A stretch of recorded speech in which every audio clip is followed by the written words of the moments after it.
I've prioritized impact over optics. And what I mean by that is I want to go and take on the role, no matter if it's a lateral role or it's a role where you're going to have to roll up your sleeves and get in with a pick and a shovel. I want to prioritize those and drive transformation because I care about the brand and I care about the work and I care about the outcome to the customer. I'd put very little value on what's the outcome for me in that.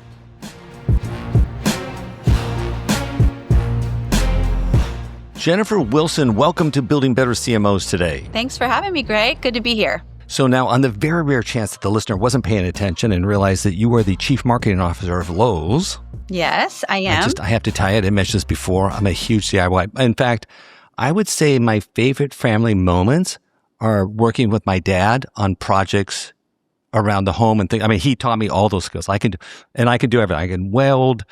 I mean, you name it. I build houses. Like, I know the whole thing on that. I don't know if I get much time to do that anymore in the role that I have, but yes, I'm a huge fan. And so I have spent numerous hours in Lowe's. Oh, I love to hear that. Thank you, Greg. See, this is a perfect way to start. Exactly. To endear myself to the guest. Exactly. Well, it wasn't just that.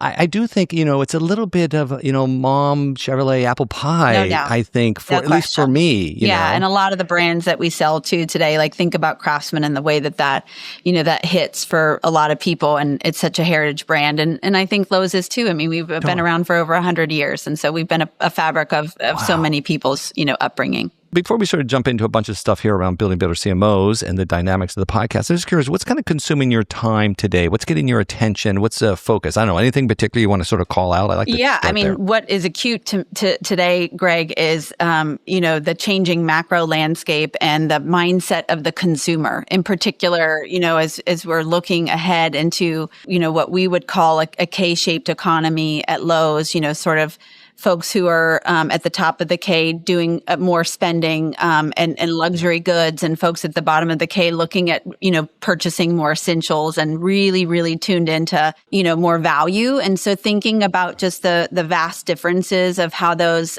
consumer mindsets are operating today and making sure that we can be a relevant brand for them no matter where their mindset is has been a big part of what our team has been focused on, and not just within marketing, but the broader organization, making sure that we're just really dialed in to the mindset. I'll give you one example, Greg, that I like to talk about a lot. And when you think about a market where, essentials are where you're willing to spend your dollars, where maybe you're not taking on all of the big ticket projects right now, it's the sort of little impulse buys or joyous moments that really matter, that we're finding our consumer base really interested in. And so maybe it's that $99 patio umbrella that feels like a splurge, for the summer, but it's still really affordable. Or in the case of some of the work we've been doing on the marketing side, our viral and trending product roadmap. And that's like our mini buckets and our teeny totes and our mini toolboxes.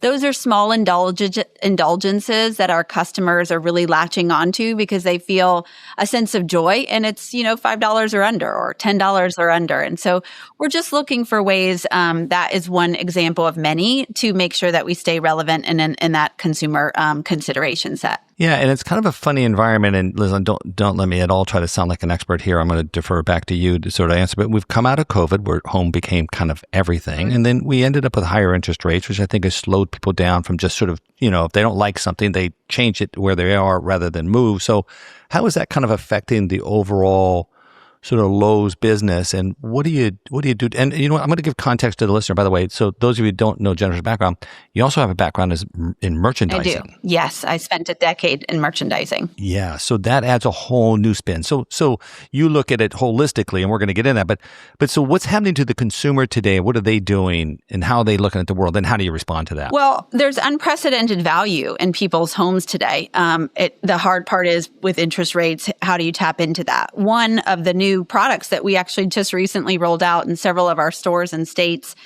not in all stores, is a HELOC program where Lowe's will buy down an interest rate on behalf of or in partnership with a customer so that they can take on their kitchen project or their bath project at a lower interest rate if they do their shopping with Lowe's. So that's actually a brand new product that we've engineered and rolled out together. We are also. I don't think I've seen that. I don't think I've seen that, Jennifer. That is a whole new. I mean, it's funny. Sears had a whole finance arm to it at one point. So this is interesting. You've developed that side of the business. I mean, I think that's innovation comes from changing, environments and making sure that you can adapt within those environments. That's one example of one in our world. We've just rolled out Home Care Plus, which is a paid subscription loyalty model where consumers, we'll come in and offer 7 services for homeowners. We'll come in twice a year for $99. And I say that because many of folks who are still in homes who have disposable income are in the boomer community. And so thinking through, where this macro pressure is coming from. Well, I'm a boomer. I may not wish to climb a ladder anymore. I still have disposable income. And I'd love to have Lowe's come in, a trusted brand, and take care of changing my light bulbs and air filters. So we're just, again, tapping into that consumer mindset, realizing that we have to control what we can control. We can't control the macro, right, but we can kind of tap into opportunities where we might be able to make or help a consumer make a different choice. Listen, I can tell already this is going to be a hard conversation because I'm fortunate to own 2 homes. And so, yes, I'm consumed with my homes. It's probably my biggest discussion with my wife. It appears, I think, sometimes. So wait, what are the services though? I mean, exactly. I love that you're okay. Exactly. Yeah. The hell with marketing. I want to know how to take care of it. Let's talk about it. Okay. We'll change listen to this, Greg. I have to say this. We'll change all of your light bulbs. We'll change all of your air filters. We will change the batteries in your CO2 and smoke detectors. Ooh. We will change your refrigerator air filter. We will lubricate your garage door, and we will clean out your dryer vent and your hot water heater line. And all of those services twice a year, $99. This innovation is coming from the marketing team, from the loyalty team across marketing, and we're leveraging our in-store Red Vest associates, trusted, a ton of equity in our Red Vest associates to go into people's homes and do this, and they're trained up to do it. So it's really been, we just launched it, but that's a great example of if you're in your home, it's aging, you're not moving, let us help you take care of it. Yeah, no, I love that. And I can actually see an expansion of that business too. And not to get too distracted, but many years ago, I was a .com guy. So I looked at starting businesses. And one of the ideas I had was, how do I take care of all the stuff in the house? And so you're actually I suspect you tee up on something like that. And please don't I'm not trying to give any little secrets I don't know, just for the listener. I can totally see how do I register all my appliances so that they get the proper care? How do I make sure that I keep track of what stuff is? How do I know where to go easily get repair parts? None of that is sort of organized. Everything feels like an ad hoc experience, no matter what it is. And it's a pain in the ass. Yeah, that's right, Greg. And so we are a part of, being able to come into the home and help you manage your home is moving into a strategy where we can help you, have the checks and balances that you need across all of the products in your homes, but eventually then understand how old your refrigerator is and let you know, hey, it's time for a repair, or, your roofing is probably going to be showing signs of aging. And so here's how to think about this. I think on all of the service calls that we've gone on with Home Care Plus, and we have, by the way, like a 95% NPS on it. I mean, just huge satisfaction scores thus far, which is so important to, for consumer trust and for our brand. But I want to say 4 out of 10 hot water heaters that we've serviced require a new hot water heater. And so it's a great, from a business perspective, a great lead generation tool for us as well. Totally. And listen, every marketer on this line is going to understand NPS. One, nobody has that high. Nobody in any product category. And there cannot be a single suite of home services providers that are anywhere near that kind of. We're really proud of what we're seeing so far. Listen, God bless you. Go crush that business, please. I beg of you. The whole separate sort of point of view. Sorry, we're really off track here. Okay, we'll come back. But I'm sure the listener was interested too. Listen, I do want to come back to the merchandising experience because I think this is. I'm not sure. I'm trying to think of all the CMOs that I know or been on the podcast. I don't know if I know anybody who had a merchandising background, let alone 10 years of it. Are you calling me a unicorn? A little bit. I think it's very unique. So what I'm curious to know, I mean, listen, I think everybody's trying, many marketers, if they have aspirations, are trying to figure out how to get to the C-suite.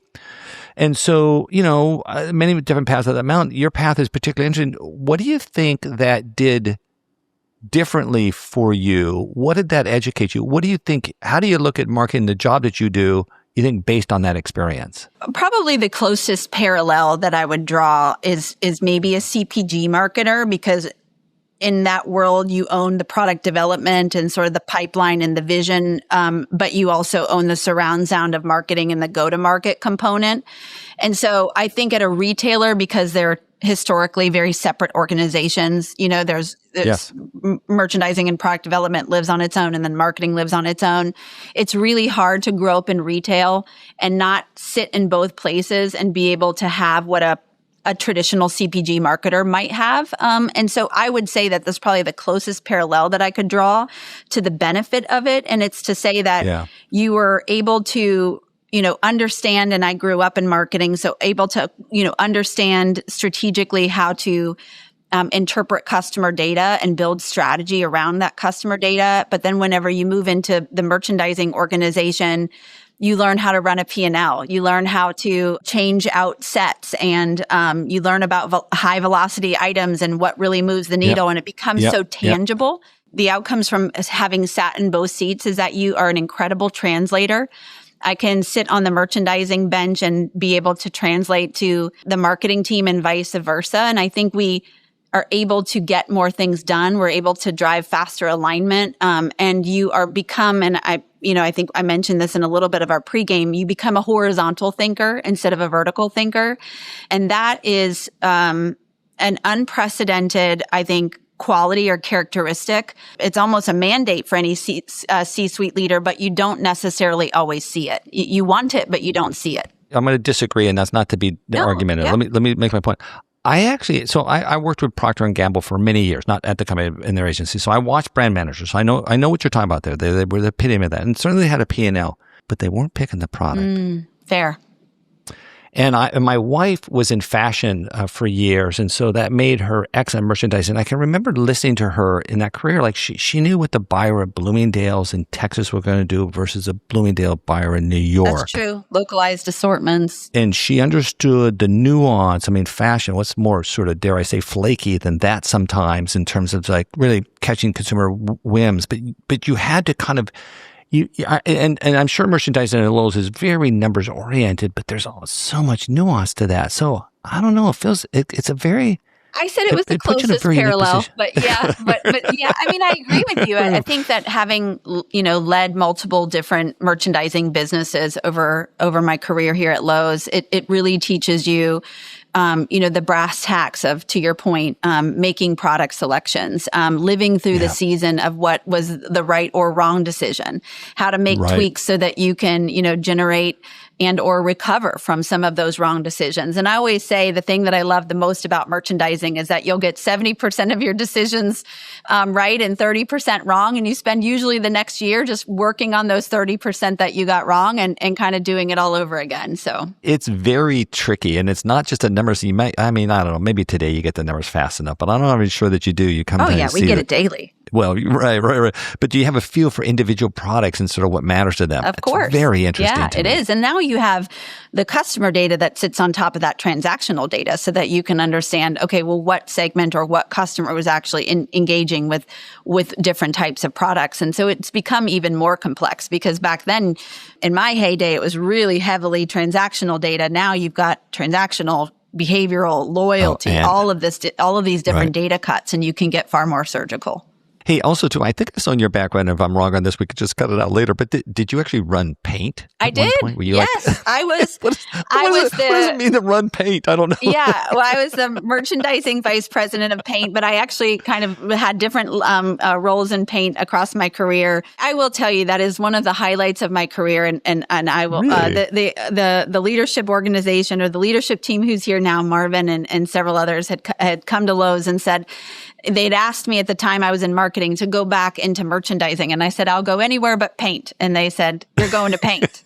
So that's where I went. You said no, and they said, but that's what we need. Oh, God. But I did think that was kind of funny. I don't know what merchandising paint is like. Do you want red or blue? I'm not sure what that means exactly. The color tone. Don't get me started. There's all kinds of things that I can teach you about paint. Viscosity, sheens, all the things. Yeah. Oh boy. Oh boy. Okay. Well, that makes you somebody's really great wife, I imagine, in sort of helping to figure all that out in a level of new knowledge. Hey, Jennifer, the other thing too that kind of caught my attention is that, and you've kind of indicated this, but just for the listener to totally understand, you're full, I don't know, full stack marketing. I mean, like you got everything under you.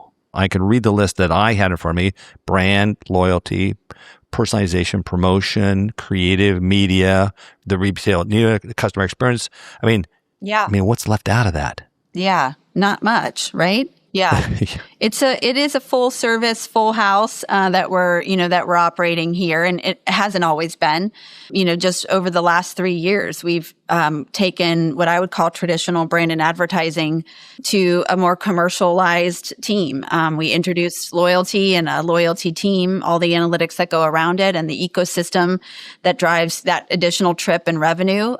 We built a creator network. We stood up our media network, and really, hopefully, what a great connection to the merchandising background that I have and into the commercialization of the marketing department, or transformation of the marketing department, because that's really been the MO, is that we don't want to just do great ads. We want to deliver revenue, and not to say that great ads don't drive revenue. We know that they do, Greg, but we can do more than just deliver, advertising. Yeah, listen, we've actually done, the MMA's actually done the research around org, and you would be surprised at how much of marketing sits outside the CMOs. The office, Really? The office is called broadly the Office of CMO. I don't know if it's been stripped it down or if it's sort of we're creeping back up down more, but there's so many parts of marketing that just don't sit. In fact, I also think too that one of the more valuable things is when a CMO owns customer experience and loyalty. Mm-hmm. In fact, some research we did a number of years ago showed that when the CMO owned customer experience, the company did better financially. Interesting. That's very interesting. interesting. Isn't that crazy? I believe it, though. I mean, we've unpacked a big body of work recently of what we call broken promises.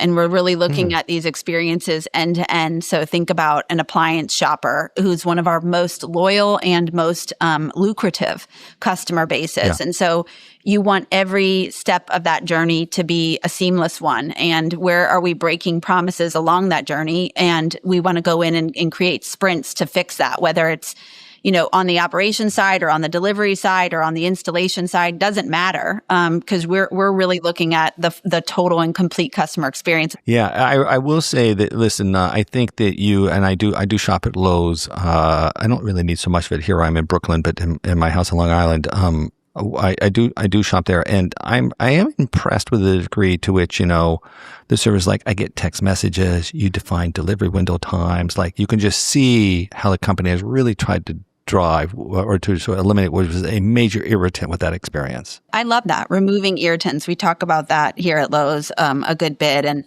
we are extremely fortunate to have a very bright CIO and her entire organization completely focus on leveraging technology and AI to be able to eliminate a lot of those irritants. And we've made such tremendous headway in the time that she's been here with the company. So couldn't agree with you more. What do you think is the big lever, given that you see it all? Okay, so let me define that question a little bit for you. If you're an advertising CMO, then you see advertising as a hammer to the nail, so to speak, right? Mm-hmm. And if you come at it from loyalty, then you probably see that, and less. Okay, but you've kind of seen the whole thing, and you've got all the pieces. So I'm trying to find a polite way to ask you this and create ruffling with the team there. What do you think is most important, or what caught your attention? What surprised you as being more important? That's maybe a better way to put it. I'm not trying to contrast, but what surprised you that said, wow, this is really a big deal, and I'm not sure we paid enough attention to this before?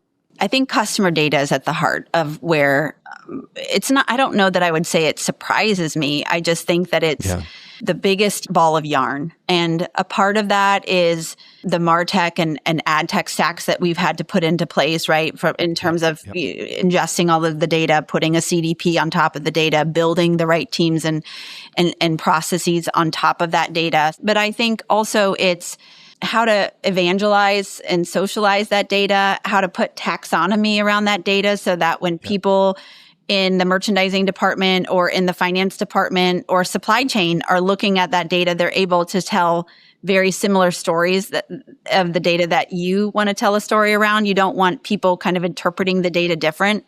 As customer data becomes more and more central to everything that we do, not just as a marketing department, but as a retailer. Those are the pieces where you just realize, boy, this is a ball of yarn. And you pull on this string and this string, and all of a sudden you're just chasing after it and trying to figure. There's like 5 other questions that need to be answered. Is that what you're saying? Yeah. Every question begets a new question. Exactly. Right? And how could it not? It's both in terms of people, process, tech, but also just the human nature of, I'm curious to know if this customer did this, well, what would they do next? And you start to, think about propensity models and new models that you want to build out. And it's a complex world that we live in. Data is such an amorphous kind of term, right? At some level, right? So is it being used for optimization? That might come up in an ad tech and kind of targeting. Is it being used for segmentation, personalization? Is it being used to sort of better inform the customer? Like what's the, all of it. I know it's all, but it's still very complicated though to have figured out how to pull all it together. To have a real full view on what the hell's going on, really. I think that is one of the biggest challenges for any CMO and any company right now. It is the centralization of all of this data and putting order to the, for lack of a better term, chaos. And there's not any one system or any one person who has the capability to do that. And so you spend a lot of time unlocking structure to put around the data and trying to also eliminate places where you could lose time or waste calories by going after ad hoc ideas. The challenge is that usually when you're in a big company like Lowe's, we have a lot of really smart people who have then a lot of really smart ideas or smart questions. And so you really almost have to, I've found that you have to almost put a structure around what you're going to focus on so that you can defend, and I don't mean defend in like in a way of like, trying to suggest that people should get out of your sandbox, but just more defend the notion that if I can protect this customer and data and I can move it forward, if that makes sense, and instead of just spinning. And I think that's the one of the hardest challenges right now, because there's just so many things that you could do with the data, so many interesting insights you can glean from the data. So what do you want to do with it? Like, that's the big question. What do you want to do with it? And the big question I think most CMOs get are, what are you doing with the data? And you're like, well, what data? Because there's transactional data, there's loyalty data, there's media data, there's all kinds of data. And we do all types of different things. But the real strategic question for companies is, but what are you doing with all of it to lead us forward? Yeah. Okay. And that, I don't think we've solved it yet. Listen, that's actually interesting. And that's kind of what I was getting at, is that, data is kind of unclear about what that means. There's so much data. So much. And too much data today. I mean, it's too much. So where do you start and where do you prioritize? And I think you just gave a very good list of different options. Let me ask a different way at this question. So you've been in essence in charge of marketing there for 4 years now. Is that fair? Okay. So you've seen the whole picture for 4 years. Okay. Where was getting data organized in your plan? Oh my God, Greg, it was day one? Or, hey, Greg, actually, you know what? We had a bunch of other stuff to fix. It was like 18 months in. Like I'm wondering where that sat. It was probably about the same time that we were standing up the vision for loyalty. There was no loyalty program before? There wasn't a loyalty we had a pro loyalty program when I came on board, but it was very small and it needed to be redone. So let's just call it, there wasn't really a loyalty program. And so when we stood up both one for the homeowner and one for the pro, we wanted to make sure, right, all the pipes and all of the foundation was there. But that said, we were ingesting a lot of that data, but not necessarily set up to action all of that data in the best way. And I think there's a difference between storing data and being able to access data, and then a different scenario where you can action the data. The actioning the data now is more of what I'd call phase 2, a combination of actioning it in the marketing world, which we wouldn't call personalization or personalized marketing, but also how might we move from a kind of category first go-to-market strategy, what are we going to do to go to market with paint next year, into a customer first go-to-market? What are the 3 segments who care most about paint? and what specifically do they care about with paint, and what might we want to introduce or talk to them about as a result of that, or how might our shopping experience change as a result of that. So I would say we've moved from having the data to now actioning the data in a lowercase a within the marketing data. Now I'm moving actioning to like an uppercase A for the enterprise. It can be overwhelming to say, how can we, what's the roadmap to get there? Because there are not very many companies who have done it, and there are a lot who want to. So I feel like this is a transformational time for many CMOs, for sure.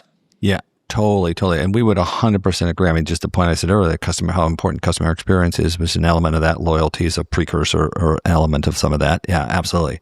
And I think, Greg, just the only thing I would also add is that this isn't research and market data. Like, I think CMOs know how to do that, right? Customer insight knowledge, they know, correct. This is 1P, 3P, and, share of wallet, and how are we going to take all of this audience data and do something with it? Listen, that kind of leads me to another thing here, and then we're going to kind of move on. I did want to just kind of give air. So did you launch the retail media business there for them? Was it existed? It sits under your remit, right? It was a small test under the prior CMO. And so, yes, I've taken it into commercialization from a very small test and learn into now we're 4 years in.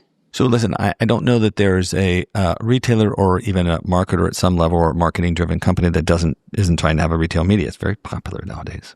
Yeah. So I guess the question I have is, what advice do you have in having gone on that journey to try to establish that? Because it really is making you look at it's a very different orientation to the business to start to figure out, well, what am I going to sell to other advertisers, although I am one, Yeah, I mean, I think when you are maybe historically so used to being on the buy side and you're now moving into this sell side mentality, one of the things that took me personally too long to learn was making sure that you own and understand your own distinctive value proposition, and going and copying what worked for other competitors isn't the answer.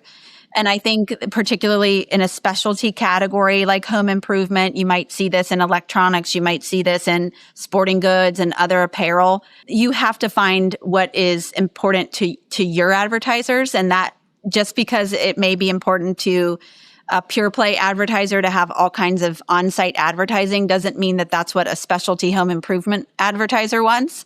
I've come to the realization over the last year and a half that we had been building maybe the bones of a media network that would have been more in service of a competitor value proposition versus what truly is ours. And so now we've made the right changes. And I'll give you an example, a specific example.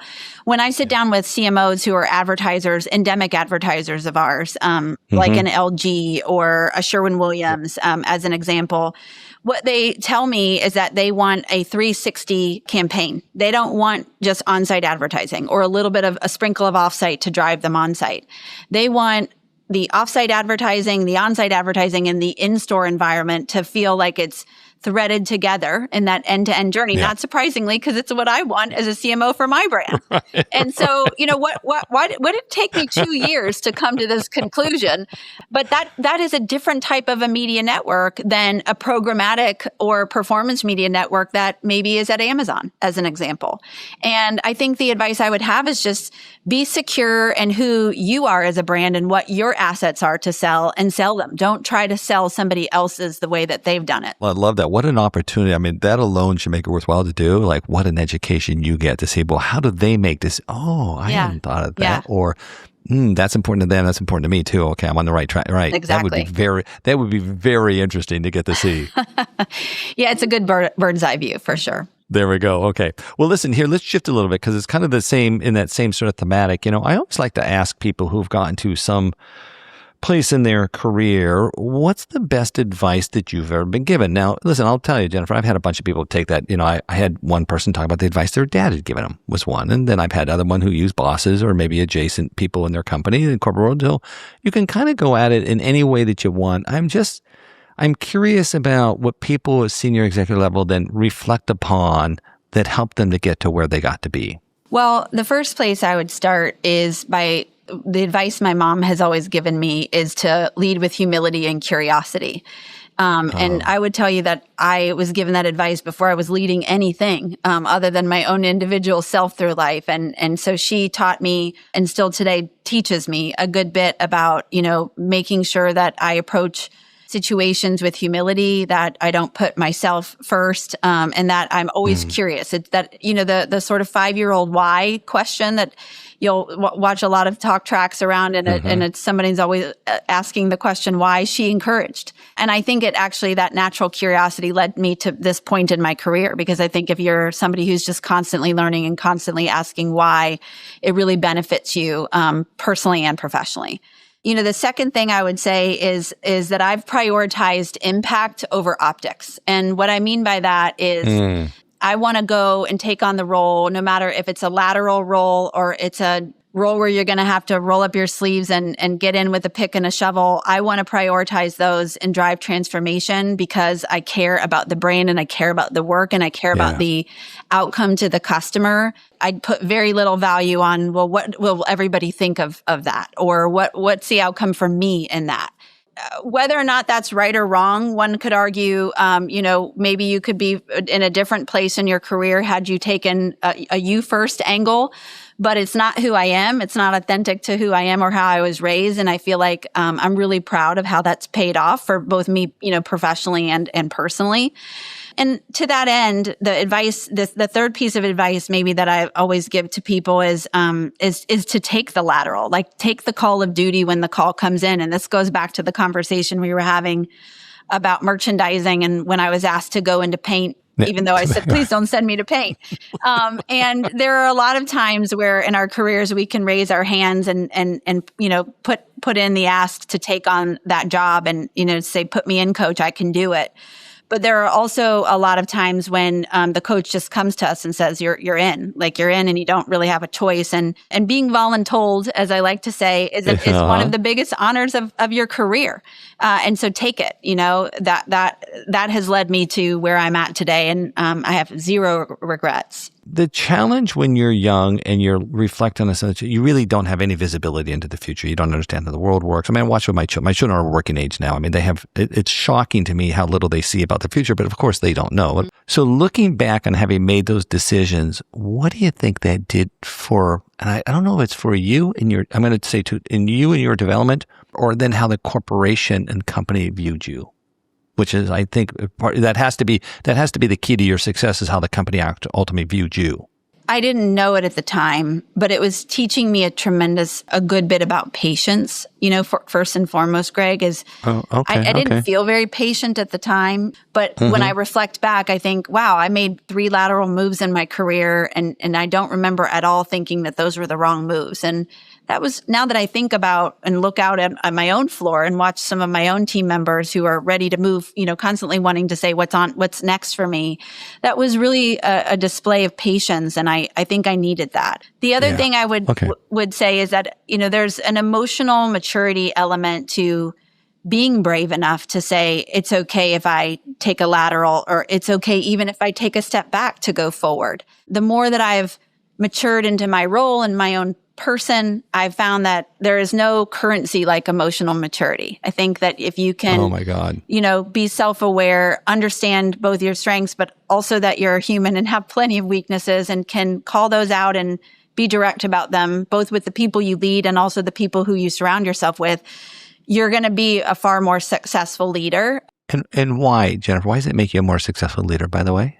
Because I think you understand people and how they operate and what makes people tick. I used to mentor folks growing up through Lowe's, and I used to teach about what I would say, grab index cards and know the leaders or people on your team and write 3 things on the other side about them that motivate them. So if Christy was motivated by her 2 twin daughters and she was motivated by gardening, I had Christy's name on the front and I had her 2 motivators on the back. And so when I would see Christy, I would remember that I needed to ask Christy how her 2 daughters were doing, or, if she's planted a garden recently. And I say that because there's a combination of understanding people and what make them tick, but also having this sort of emotional maturity of being tied into people's emotions that make, I think, a leader, especially a good one, special. So you can You can know how to read a room and be emotionally mature all day long, but if you don't also tap into what people care about and what motivates them, you're still going to be missing something as a leader. Yeah. It's funny, Jennifer, I don't tell a lot of people this. I actually here have a psychologist, PhD psychologist, really? on retainer at the company. Yeah. Love that.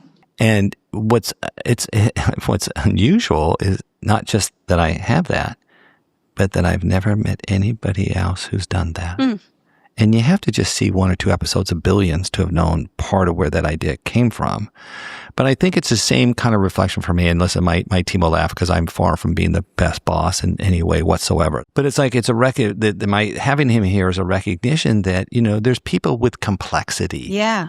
Life is complex. And it's multifaceted. It's not just in the office. It's what happens at home. It's what happens in the environment. It's what we're worried about in politics How we or grew wars. up. Yeah. It's really tough. So I've tried to provide an outlet for people to kind of resolve or find peace or find clarity. I mean, partly it's for me because, my common answer is, well, here's the decision I'm making. Why am I making that decision in this way? Is that influenced by some bias I have, or is that the right ultimate decision for the business?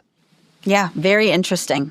And I think if we were to look back at a lot of the decisions that have shaped our career, the more monumental ones, there would probably be a few thematics that would be tied to that, right? Like either how we were raised or where we were born or where we came from, how we grew up, or even some of the damage that had been done along the way. I think about young in my career. And I've always been, a pretty vocal person. There were maybe times where I had been asked not to be as vocal. And then, you realize like, okay, that's not going to sit well with me. So I'm going to, maybe over-index on my vocal skills. And so, but you have to learn through it and temper you have to sort of over-index sometimes and under-index sometimes to find your authentic self. And I really do think life is a race to find your authentic self. It really is. Yeah, and how quickly can you get there is the real question. And you have to be so open, to the things around you to be able to get there faster, I think. Well, what the funny one for me that I've talked to, it came up here about a year ago. Somebody introduced the concept to me. Then I started asking around. I was surprised how pervasive. Here's what it was. It was women, and they were all women in business. That's who I would have interaction with, right? They're all women in business who at some point in their lives, probably as children, were told that they were bossy. Yeah. Oh, of course. I'm bossy. Is that you? Of course it is. Well, but a lot of women have been given that feedback along the way. But it's very funny to me. I have 2 daughters, twin daughters at 26, and I went to them right away. I said, "Did we ever call you boss?" I don't remember ever saying that. They sort of said we didn't, but I just think that's... Well, now it's of the highest compliment. You look out on TikTok, and if you've got a hashtag boss on you, then it's of the highest compliment. So what goes around comes around, Greg. Okay. So you were right just early. I was an early trendsetter. Okay, that's a very funny one. Listen, let me ask you this: What's the advice you give to your team most often you find yourself? I mean, if you're like me, I don't know. I have themes. I have things that I repeat over and over and over again until I get something new to repeat over and over again. I don't know. Anything you're telling the team today to be focused on or think about or be, what's it, partly advice? I don't know. Yeah. I mean, some of it's probably some adages that you've heard before. So they're none of them are like monumental. Obviously, we are very customer obsessed, and we sort of want to always be putting the customer first in all of our thinking. Yep. The other piece that is really important to my team is to push on innovation. I'm always asking what's next. And if I'm in a meeting, with my leaders and they're sharing with me what's going on with the here and now, my next question is always what's next. And I think it's why you're starting to see this sort of release pipeline from Lowe's of always having something to talk about, big to talk about, because we're focused on what's next, not just what's now. I think we really, really focus around our brand position and how everything that we're doing is in service of that brand position. And so we try to ground ourselves in how would this help the customer, because our position is around helpfulness. And so a lot of the times the advice that I'm giving is really more on just keeping us on the rails of whether or not something's worth the calorie spend. So much of what we do is about prioritization, strategy. Totally. I think the definition of strategy is prioritization. And sure is. And so that's kind of, I'm playing a little bit of that role of how is this a priority? How is it in service of our brand position, and what's next? Yeah. No, I love strategy is more about what not to do. What not to do. That's right. Yes. So much. And it's so easy to get kind of distracted. So listen, the whole purpose of building better CMOs, the whole intention of the podcast for me is to be a listener to CMOs like yourself to understand where the challenge is. It's my job as the trade association head and for the Marketing Media Alliance to go out and try to address and fix those things, or to find solutions or insight or knowledge or innovation or whatever it might be that sort of helps address the big questions that for some reason that either the consultancies aren't going to do, or that often that the agency doesn't really get to. There's a whole host of things around that. And, the challenge of market, we keep finding a lot of new stuff all the time. Okay. So as you look out over, what do you think you can answer this a couple of different ways. What do you think marketers don't appreciate enough? What do you think they don't understand? What do you think it could be just gaps in our knowledge and learning? Like, think some outside the box on that. Like, what do you think that we probably need to pay more attention to, but we're just not there yet as an industry? We talked a little bit about this. Maybe we nipped at the edges of this earlier, but I think that the role that championing the customer and the power of that role within a big company can play is an immense one. Yes. And I think often CMOs are coming to the table and wearing that hat relative to their vertical. And the challenge, I think, it's acute for me right now, but I think it's probably the case for many CMOs, is to come to the table wearing that hat with a horizontal view and really thinking about how that customer information that you have, whether it's all of the data that we talked about, or if it's customer research and mindset, et cetera, can serve all of the different business functions. And to do that, I think you have to position yourself, or you have to wear those shoes, and you have to think about it through their lens. An example might be if I went and did a brand audit, which I recently have done, and I found that the uniform that we wear in our stores plays a really critical role in what people feel and think about our brand, because our people are so trusted and they're such an integral part of the experience for a customer. If an associate sort of wearing their uniform and it's over badged, or, looks a certain kind of way, and a customer can't interpret what's most important, it can throw off the customer experience. When I'm armed with this data, I have a choice to either go to our operational leader and say, hey, you got a problem with your uniform, you need to work on the uniforms for the store. Or I can say, hey, here's the end-to-end experience that we want to create. Here's why this particular, time or moment in the journey is so powerful. And here's the outcome that could drive if we were to make the changes that we would recommend. And so that's one tiny little use case of many to say, are we thinking horizontally? Are we thinking on behalf of the entire enterprise and the end-to-end customer journey? Or are we just thinking about what marketing can do as a part of its role? Are you having to play that role because sometimes others they don't do their own research and know? Or is it because you have a different perspective, or because ultimately the CMO should be responsible for how the customer responds? I mean, I think it's the latter. And that might be a culture that's different here than at other companies. I mean, no one company is the same. I think I'm lucky enough. It's a very lucky position to be in, but I think also can be challenging equally to be in a position where I think our leaders expect me to sort of be the voice of the customer. Okay. And so there is an expectation that, if I have the full customer analytics team and I have the research team, et cetera, that I'm the one that's sitting at the table representing that. The question is, am I representing it through the lens of marketing, or am I representing it through the lens of Lowe's? And I just think that that's a really big untapped challenge today in our industry. Is chief marketing officer is different than chief customer officer in terms of title. And yet, is it and should it be? I don't think so. I don't need a title to represent the customer.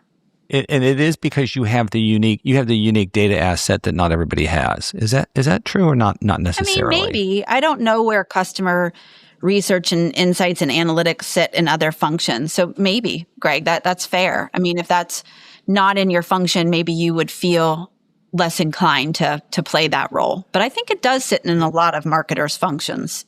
Now, when we talked in advance, and you've referenced that here some, but you also have a real responsibility too around the P&L at the company, or an orientation to the P&L, I should say. Yeah. Maybe I think is maybe better. Yeah. A responsibility to it. A responsibility. There you go. Mm-hmm. Yeah, because not all marketers really, and not all marketers in my experience think about that. Yeah, I think that's fair. What I would say is it's probably a bit of my upbringing, but that's not, it doesn't stop there. That is an expectation that I have of all of the leaders on my team, that they understand the sales plan. They look at it daily. Some of them look at it hourly because we have access to it hourly. And that they feel equally as responsible for delivering on that sales plan as would the merchant or the operations team. Now, are we responsible for delivering every one of those sales? No, we're responsible for a portion of those sales that are driven by marketing. And importantly, we are held to a traffic plan that delivers to those sales. So we build an annual, quarterly, monthly, down to a weekly traffic plan, both for store and for the site. And we are held, that's what we're held accountable to. And so I want my team to feel very much, the responsibility of if we are behind or not pacing to plan, what are we going to do about it? And so I've now run the MMA over 10 years. About 10 years ago, I had a private session with a bunch of CMOs, the biggest of the CMOs that were out there at the time, GM, T-Mobile, or others. Okay. And it was interesting. We did ask them a question. It was a throwaway question. What's the role of marketer? What's the role of marketing? What's the role of CMO, right? It's only supposed to be a 10-minute conversation because we were getting to another topic. 1 hour later. I believe that. We never got to question 2 because I believe that nobody in the room agreed on what the point of question 1 was. Okay. So, and they all had different answers, and all their answers were good, but it was I thought, wow, how can a CEO and board understand marketing if we're all different? Like, this is not good. I realize business have nuanced differences, and you can have emphasis, but we're not clever. Okay. So part of what the MMA did is we stepped in and we said, it's really around growth. And we've now shifted that. And this is what I think I'm hearing you say is that we've shifted this focus to profitable growth. Mm-hmm. And I don't know that marketers have really taken responsibility for profitable growth or think about it that way. I hear them say things like, oh, we have a right to win with that customer. That's their segmentation strategy. I don't know what that means. They'll think about sort of a return on ad spend. A return on ad spend isn't the answer. It really does need to be tied back to profitability because what it costs to acquire those customers. Yeah. And especially if you get in the whole short-term, long-term discussion, like that becomes a huge issue if you don't understand those. So I don't know. Is that resonating with you? Have you recently read Be a Sequoia, Not a Bonsai? Have you read that book? Okay. No. Wait, say it again for the listener, though, if you could. Be a sequoia, not a bonsai. Okay, got it. Okay. It's a tremendous read, really all rooted in, Greg, exactly what you're talking about. And that is, how do you get to profitable growth? What does it take? Okay. What's the mentality shift? What is the CLV model that's needed, in order to put parameters around it?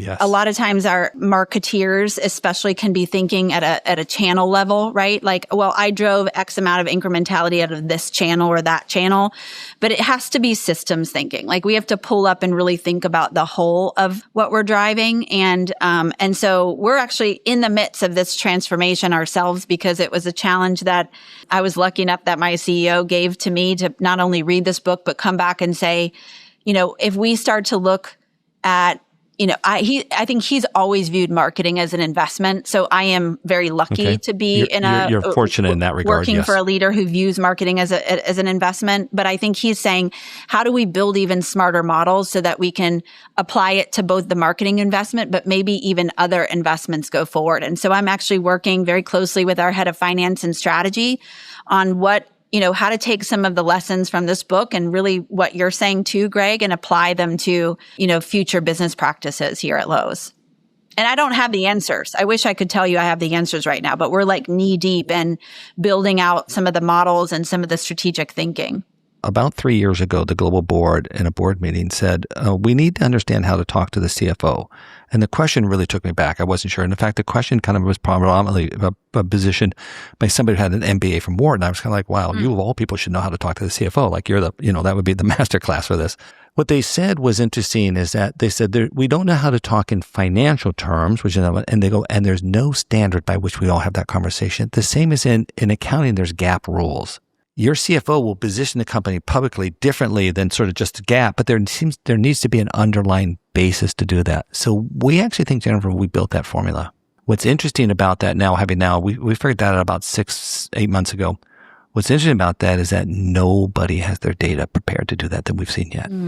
That's very interesting. But what it gets at is it really pushes so I think the push on this, and so I'm asking you sort of, you haven't seen the formula, so I don't want to put you in that position, but just the thematic of it is that at the end of the day, we need to understand the relationship between short and long term, and in particular, what does marketing long-term effect have? Yes. And we as a marketing industry have been terrible at answering that question. Agreed? Agreed. And here's the book. I got the book. So this is a great. Oh, good. Okay, got it. Yeah, good. We'll so hold there's that a up for little those on snapshot video. Good. for you. But I mean, I'm a student still in this space too, and I want to talk with you after this more about your formula and how we can apply it to some of this thinking. But the reality is, yes, that most of our levers are more short term, particularly in retail. I mean, it just becomes, you're delivering to a quarter, right? Any publicly held company, you're delivering to a quarter. But retail's got to be the hardest because you're not the first one who said, I have a report every morning on my desk about where we stand. But it's not an excuse to say, where do we want to go? What's a best customer look like? How are they behaving? And how can we start to think and identify customers who come into the funnel who are already taking those behaviors and mimicking those behaviors and treat them as if they're our best customer. So an example is that right now we're acquiring loyalty customers. The more loyalty customers in recent that we've been acquiring are higher income female and skew to almost model the behaviors of a best customer who we've had for 3 years.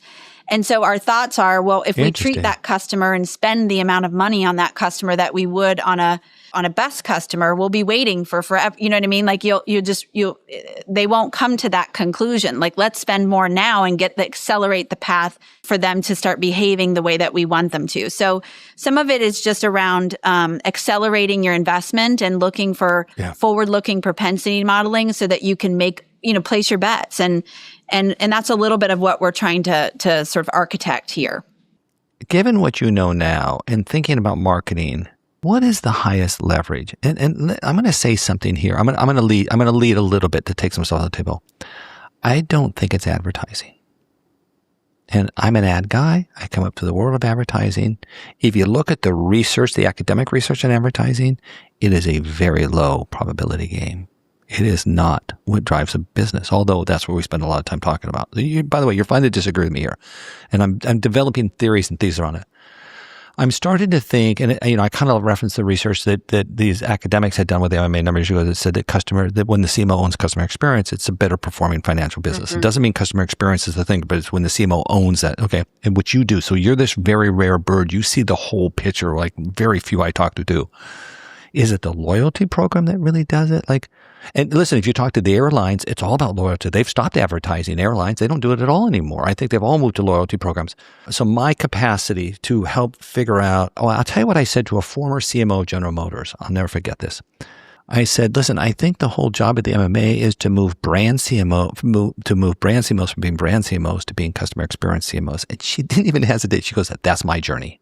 So I wonder, where's the opportunity for us to develop as an industry? Do you see where I'm going with that? It's a bigger question than Lowe's, by the way. I actually would say that in some strange way, I feel like brand is synonymous with customer experience.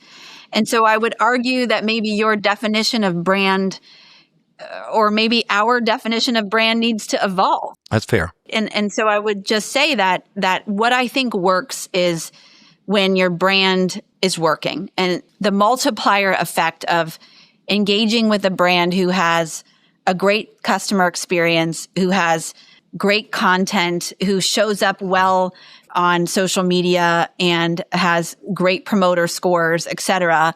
Yep.